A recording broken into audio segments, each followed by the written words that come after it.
നമ്മൾ കാലങ്ങളായി വിശ്വസിക്കുന്ന ഒരു കാര്യം തെറ്റാണെന്ന് മനസ്സിലായ അത് തെറ്റാണെന്ന് വിളിച്ചു പറയാനുള്ള ആർജവം നമ്മൾ എത്ര പേർക്കുണ്ട്? അന്ധവിശ്വാസങ്ങളിലും അനാചാരങ്ങളിലും മുങ്ങി നിന്ന 16-ാം നൂറ്റാണ്ടിൽ തൻ്റെ പരീക്ഷണങ്ങളിലൂടെ ഈ കാര്യങ്ങൾ തെറ്റാണ് എന്ന് ലോകത്തോട് വിളിച്ചു പറയാൻ ആർജവം കാണിച്ച ഒരാളെക്കുറിച്ചാണ് നമ്മൾ സംസാരിക്കുന്നത്. ആധുനിക ശാസ്ത്ര സാങ്കേതിക വിദ്യയുടെ പല സുഖ സൗകര്യങ്ങളും ഉപയോഗിച്ചുകൊണ്ടിരിക്കുന്ന ഇന്നത്തെ സമൂഹത്തിലെ പല കണ്ടുപിടുത്തങ്ങളും ഇദ്ദേഹത്തിൻ്റെ പരീക്ഷണ നിരീക്ഷണങ്ങളുടെ തുടർച്ചയാണ്. ആരാണ് അയാൾ? Sir Isaac Newton. അദ്ദേഹത്തെക്കുറിച്ചാണ് നമ്മൾ സംസാരിക്കുന്നത്. പ്രകാശത്തെക്കുറിച്ചും ചലനത്തെക്കുറിച്ചുമുള്ള അദ്ദേഹത്തിൻ്റെ പരീക്ഷണ നിരീക്ഷണങ്ങളിലൂടെ ഒരുപാട് കാലമായി നിലനിന്നിരുന്ന സംശയങ്ങൾക്ക് ഉത്തരം നൽകാനും ഗുരുത്വാകർഷണ നിയമത്തെക്കുറിച്ച് നമ്മെ പഠിപ്പിക്കാനും ഈ വലിയ പ്രപഞ്ചത്തിൽ മനുഷ്യൻ്റെ സ്ഥാനം എവിടെയാണെന്ന് ചിന്തിപ്പിക്കാനും ഐസക് ന്യൂട്ടന് സാധിച്ചു. ഇദ്ദേഹത്തിൻ്റെ പേര് പാഠപുസ്തകങ്ങളിൽ പല സ്ഥലങ്ങളിൽ നമ്മൾ കണ്ടിട്ടുണ്ട്. എങ്കിലും ഇദ്ദേഹത്തിൻ്റെ സംഭാവനകൾ നമ്മുടെ ജീവിതത്തിലുണ്ടാക്കിയ സ്വാധീനങ്ങൾ എന്തൊക്കെയാണ്? നിങ്ങളതിനെക്കുറിച്ച് ഓർത്തിട്ടുണ്ടോ? ഈ പ്രപഞ്ചത്തിൻ്റെ കേന്ദ്രം ഭൂമിയാണെന്ന് വിശ്വസിച്ച ഒരു സമൂഹത്തോട് ഭൂമി സൂര്യനെ ചുറ്റുന്ന വെറും ഒരു ഗോളമാണെന്ന് പറഞ്ഞത് ഗലീലിയോ ആണ്. ഈ ഗലീലിയോ അന്തരിച്ച 1643 ഇംഗ്ലണ്ടിലെ ഒരു സാധാരണ കർഷക കുടുംബത്തിൽ ഐസക് ന്യൂട്ടൺ ജനിച്ചത്. സ്കൂൾ പഠനകാലത്ത് ശരാശരി നിലവാരം മാത്രം പുലർത്തിയ ഒരു ഇൻട്രോവേർട്ട് വിദ്യാർത്ഥിയായിരുന്നു ഐസക് ന്യൂട്ടൺ. സഹപാഠിയുടെ കളിയാക്കലാണ് അദ്ദേഹത്തിൻ്റെ വിജ്ഞാനദാഹത്തെ തുറന്നുവിട്ടത്. ആ ഒരു വിജ്ഞാനദാഹം മരണം വരെ കാത്തു സൂക്ഷിക്കാൻ അദ്ദേഹത്തിനായി. കുടുംബ സാഹചര്യങ്ങൾ കൗമാരപ്രായത്തിലെ ഐസക് ന്യൂട്ടനെ ഒരു കർഷകനാക്കാൻ നിർബന്ധിച്ചു. പക്ഷേ കൃഷി ആവശ്യങ്ങളിലേക്ക് പോകേണ്ടി വന്നിരുന്നെങ്കിലും അദ്ദേഹത്തിന് ആ പരീക്ഷണം ചെയ്യാനുള്ള ആ ഒരു ടെൻഡൻസി അല്ലെങ്കിൽ ആ ഒരു കഴിവ് അവിടെ തന്നെ ഉണ്ടായിരുന്നു. സോ അദ്ദേഹം കൃഷി ആവശ്യമുള്ള ഡിവൈസുകൾ മോഡിഫൈ ചെയ്തിട്ടും അതുപോലെ തന്നെ ചെറിയ ചെറിയ യന്ത്രങ്ങൾ ഉണ്ടാക്കിയിട്ടും രസകരമായിട്ടുള്ള കളിപ്പാട്ടങ്ങൾ ഉണ്ടാക്കിയിട്ടും ആ ഒരു ശാസ്ത്ര പരീക്ഷണങ്ങൾ ചെയ്യാനുള്ള ആ ഒരു താല്പര്യം തുടർന്നുകൊണ്ടേയിരുന്നു. പക്ഷെ അദ്ദേഹത്തിന് ഔപചാരിക വിദ്യാഭ്യാസം തുടരേണ്ടതുണ്ടായിരുന്നു. 1661 അദ്ദേഹം കേംബ്രിഡ്ജ് യൂണിവേഴ്സിറ്റിയിൽ വീണ്ടും പഠിക്കാനായിട്ട് ചേർന്നു. ഈ ഒരു കാലഘട്ടമായപ്പോഴേക്കും നമ്മുടെ ഗലീലിയോ പറഞ്ഞ ഹീലിയോസെൻട്രിക് തിയറി, അതായത് ഭൂമി സൂര്യനെ ചുറ്റി കറങ്ങുന്ന ഒരു ഗോളമാണെന്നും ഈ ഒരു സൗരയൂഥത്തിൻ്റെ സെൻറ്റർ സൂര്യനാണെന്നുള്ള തിയറി ലോകം അംഗീകരിച്ചു, എല്ലാവരും അംഗീകരിച്ചു. പക്ഷെ അവിടെയും വേറൊരു പ്രശ്നം വന്നു. ഇങ്ങനെ ഭൂമി സൂര്യനെ ചുറ്റി കറങ്ങണമെങ്കിൽ അവയെ പരസ്പരം ബൈൻഡ് ചെയ്യുന്ന ഒരു ഫോഴ്സ് വേണം. ഏതാണ് ആ ഫോഴ്സ്, അല്ലെങ്കിൽ എന്തുകൊണ്ടാണ് ഈ മെക്കാനിസം വർക്ക് ചെയ്യുന്നത്? കൃത്യമായൊരു ഉത്തരം ഉണ്ടായിരുന്നു. ഇതിനെക്കുറിച്ച് കൃത്യമായൊരു ഐഡിയ പറഞ്ഞത് ഫ്രഞ്ച് സയൻറ്റിസ്റ്റ് ആയിട്ടുള്ള റെനെ ഡെക്കാർഡായിരുന്നു. അദ്ദേഹം പറഞ്ഞത് ഈ ഒരു പ്രപഞ്ചത്തെ നമുക്കൊരു വലിയ മെഷീനായിട്ട്, ഒരു ജെയിൻറ്റ് മിഷനായിട്ട് സങ്കല്പിക്കാം. അപ്പോൾ ആ ജെയിൻറ്റ് മിഷനിലെ വർക്കിംഗ് എന്ന് പറഞ്ഞാൽ വളരെ വലിയൊരു ക്ലോക്ക് പോലുള്ള വളരെ കോംപ്ലിക്കേറ്റഡ് ആയിട്ടുള്ള മെക്കാനിസം ആണ്.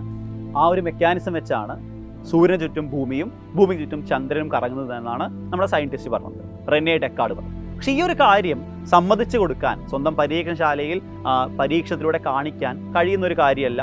അതുകൊണ്ട് തന്നെ ഈ ഒരു കാര്യം ശരിയാണ്, അല്ലെങ്കിൽ ഇത് ശരിയാണെന്ന് വിശ്വസിക്കാൻ നമ്മുടെ ഐസക് ന്യൂട്ടന് സാധിച്ചു.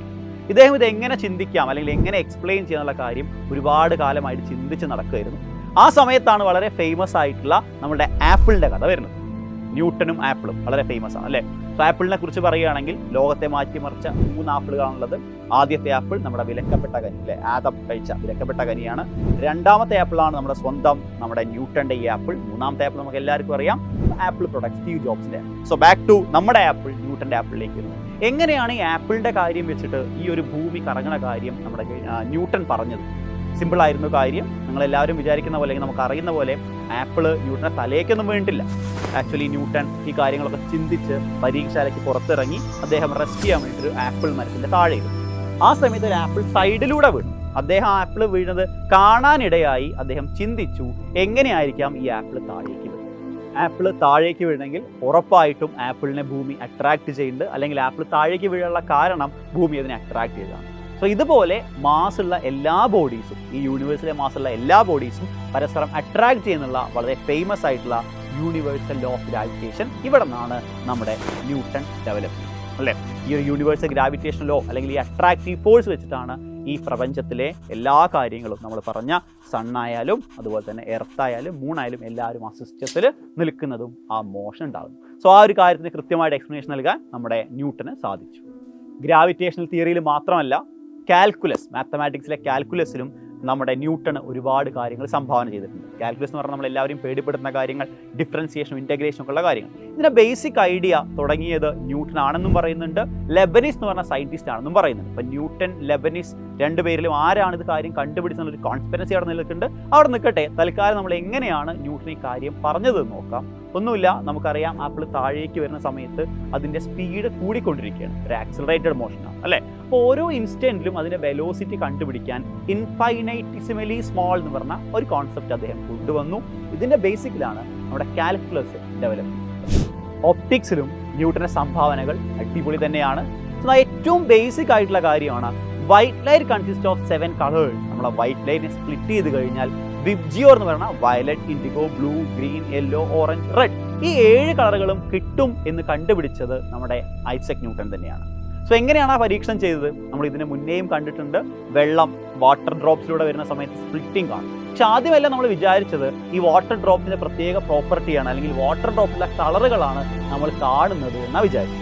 പക്ഷെ ഇങ്ങനെയല്ല, ഇത് ലൈറ്റിനെ സ്പ്ലിറ്റിംഗ് ആണെന്ന് തെളിയിക്കാൻ അദ്ദേഹം ആദ്യം ഒരു പ്രിസം വെച്ചു, അതിനോട് ചേർന്ന് അടുത്തൊരു പ്രിസം ഇൻവെർട്ടഡ് ആയിട്ട്. സോ അദ്ദേഹത്തിൻ്റെ ഇൻവെർട്ടഡ് പ്രിസം എക്സ്പെരിമെൻ്റ് ആണ് white light consist of 7 colours എന്ന കാര്യം കൃത്യമായി മനസ്സിലാക്കി. ന്യൂട്ടനും ഗലീലിയോയും തമ്മിലുള്ള ഒരു ബന്ധം നമ്മൾ പറഞ്ഞു. ബന്ധം എന്താ? ഗലീലിയോ മരിച്ച വർഷമാണ് ന്യൂട്ടൺ ജനിച്ചത്. പക്ഷേ ഗലീലിയോ ടെലസ്കോപ്പ് കണ്ടുപിടിച്ചിരുന്നു. ആ ടെലസ്കോപ്പിൽ വളരെ അഡ്വാൻസ്ഡ് ആയിട്ടൊരു മാറ്റം ഉണ്ടാക്കാൻ ന്യൂട്ടന് കഴിഞ്ഞു. നമ്മൾ 2 തരം ടെലസ്കോപ്പ് അറിയാം, ഗലീലിയൻ ടെലസ്കോപ്പ് ഉണ്ട്, ന്യൂട്ടോണിയൻ ടെലസ്കോപ്പ് ഉണ്ട്. ഗലീലിയൻ ടെലസ്കോപ്പിൻ്റെ ഏറ്റവും ഒരു ഡിസഡ്വാൻറ്റേജ് ആണ് അതിൽ ക്രൊമാറ്റിക് അബറേഷൻ ഉണ്ട്. എന്താ ക്രൊമാറ്റിക് അബറേഷൻ? ഗലീലിയൻ ടെലസ്കോപ്പിൽ നമുക്ക് കിട്ടുന്ന ഇമേജിന് ചുറ്റും കളേർഡ് ആയിട്ടുള്ള റിങ്സ് കാണാൻ പറ്റും, ക്രൊമാറ്റിക് അബറേഷൻ. ഈ കാര്യം ഒഴിവാക്കിയത് ന്യൂട്ടൺ ടെലസ്കോപ്പ് ആയിരുന്നു. ന്യൂട്ടൺ റിഫ്ലക്റ്റിംഗ് ടൈപ്പ് ടെലസ്കോപ്പ് അഥവാ മിറർ ഉപയോഗിക്കുന്ന ടെലസ്കോപ്പാണ് കണ്ടുപിടിച്ചത്. സോ ഈ ഒരു ടെലസ്കോപ്പ് കണ്ടുപിടിച്ചപ്പോൾ ആ ഒരു പ്രശ്നം പരിഹരിക്കാൻ പറ്റും. ഈ ഒരു കണ്ടുപിടുത്തമാണ് ന്യൂട്ടനെ ഒരു സയൻറ്റിസ്റ്റ് എന്ന നിലയ്ക്ക് ലോകത്തിനെ പരിചയപ്പെടുത്തിയത്. ഫിസിക്സിലും മാത്സിലും ന്യൂട്ടൻ്റെ കോൺട്രിബ്യൂഷനെ കുറിച്ച് വളരെ കുറച്ച് കാര്യങ്ങൾ നമ്മൾ പറഞ്ഞു. ഇതല്ലാതെ കെമിസ്ട്രിയുമായിട്ടും നമ്മുടെ ന്യൂട്ടന് ഒരു ചെറിയ ബന്ധമുണ്ട്. നമ്മൾ ആൽക്കമിസ്റ്റുകളെ കുറിച്ച് കേട്ടിട്ടുണ്ട്. ആരാണ് ആൽക്കമിസ്റ്റ്? എക്സ്പെൻസീവ് ആയിട്ടുള്ള എലമെൻ്റ് ആയിട്ടുള്ള ഗോൾഡ് മറ്റ് എലമെൻറ്റുകൾ ഉപയോഗിച്ച് ഉണ്ടാക്കാൻ പരീക്ഷണം നടത്തിയ ആളുകളായിരുന്നു ആൽക്കമിസ്റ്റുകൾ.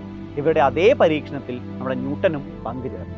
ന്യൂട്ടനെ കുറിച്ചുള്ള ഈ സംസാരം ഏറ്റവും ഫേമസ് ആയിട്ടുള്ള ലോസ് ഓഫ് മോഷനെ കുറിച്ച് പറയാതെ നമുക്ക് അവസാനിപ്പിക്കാനാകും. ലോസ് ഓഫ് മോഷൻ നമുക്കറിയാം, എന്താണ് ഫോഴ്സ് എന്നും എങ്ങനെയാണ് ഫോഴ്സ് കാൽക്കുലേറ്റ് ചെയ്യുന്നതും കൃത്യമായി നമ്മളെ പഠിപ്പിച്ചു. എല്ലാ കാര്യങ്ങളും വളരെ മൈക്രോസ്കോപ്പിക് ലെവലിൽ വരുമ്പോൾ അവിടുത്തെ മോഷൻ്റെ കാര്യങ്ങൾ കൃത്യമായി എക്സ്പ്ലെയിൻ ചെയ്യാൻ ന്യൂട്ടൻ്റെ ഈ മെക്കാനിക്സ് അഥവാ ന്യൂട്ടോണിയൻ മെക്കാനിക്സ് സാധിക്കുന്നില്ല. ഇതിന് നമ്മുടെ തിയറി ഓഫ് റിലേറ്റിവിറ്റിയും അതുപോലെ തന്നെ പുതുതായി ഡെവലപ്പ് ചെയ്തു വന്ന ക്വാണ്ടം മെക്കാനിക്സും ഒരുപാട് സഹായിക്കുന്നുണ്ട്. എങ്കിൽ പോലും നമ്മുടെ ഈ ശാസ്ത്ര പരീക്ഷണ ജീവിതത്തിൻ്റെ, നമ്മുടെ ജീവിതം തന്നെ അങ്ങനെയാണ് അല്ലേ, സോ ഈ ജീവിതത്തിൻ്റെ ഒരു നാഴിക കല്ലായി ന്യൂട്ടൻ്റെ ജീവിതം നമുക്ക് കാണാം.